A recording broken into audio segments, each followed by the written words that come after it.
Thank you so much. Thank you for the opportunity to speak with you all today. And so far, say just great meeting, right? ASMBS is going to be better. Come on, guys. San Diego, let's go.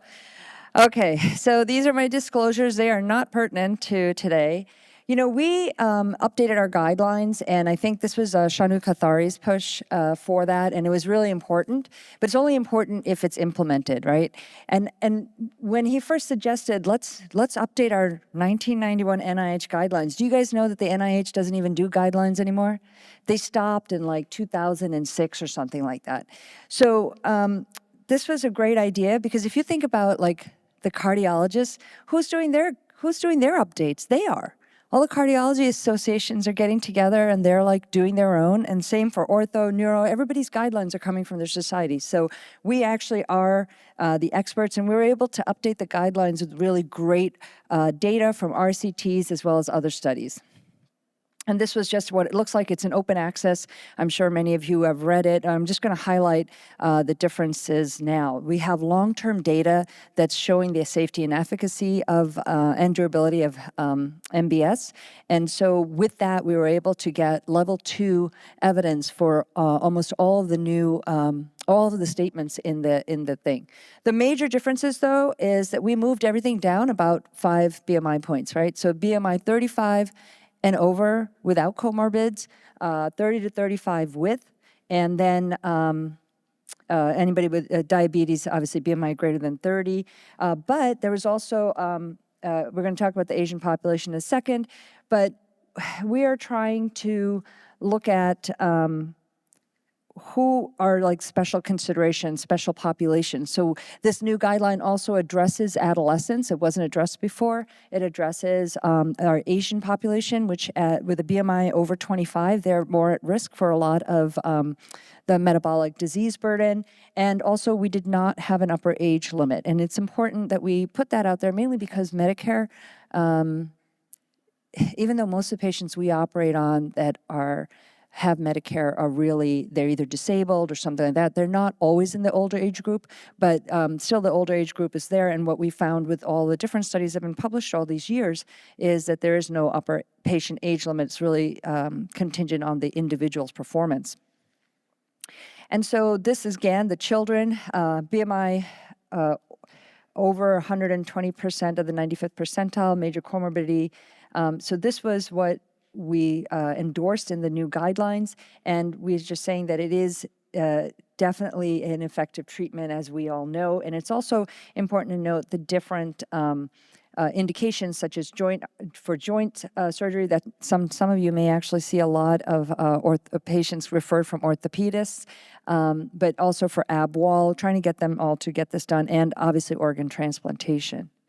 And then obviously we need to have the multidisciplinary team. That's still a core principle in the new guidelines, and just understanding that obesity is a chronic disease.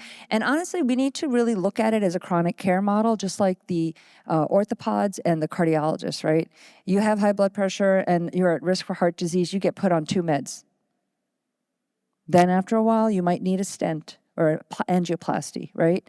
And then you might end up at bypass. And insurance doesn't actually ever deny any of those situations. So if you talk about ortho, you know, you have pain, they put you on Celebrex, you're starting to take glucosamine, chondroitin, and then next thing you know, you're having your knee washed out or you're having an injection, then ultimately you end up at a knee replacement. No one questions this, right? So we need to look at obesity as a chronic care.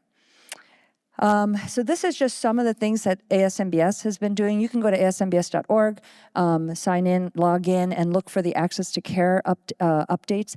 So SADI-S is now approved by certain insurances, and these are listed here.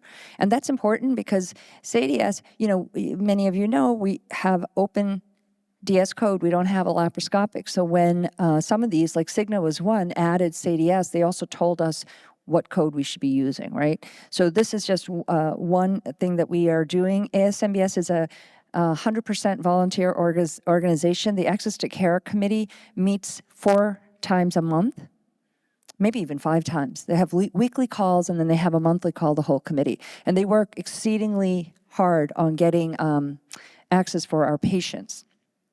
This is a busy, busy slide, but it's showing you, this is from January 11th of this year, all the updates for people that are actually using our new guidelines. So you don't know what you don't know, right?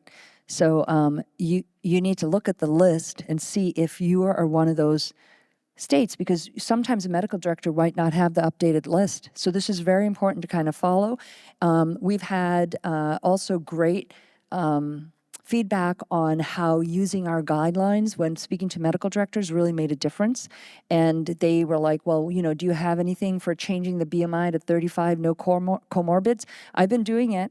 I've gotten like 50% coverage, and you speak with the medical director and you can get it turned. I've not had that result yet. I think I get a little snarky on the phone, so probably that has a lot to do with it.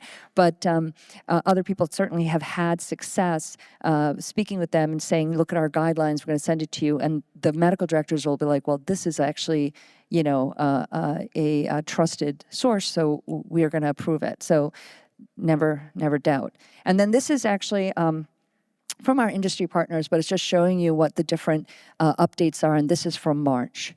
So go to the site. It's helpful to look at it so that you can be prepared when you're submitting for your patients.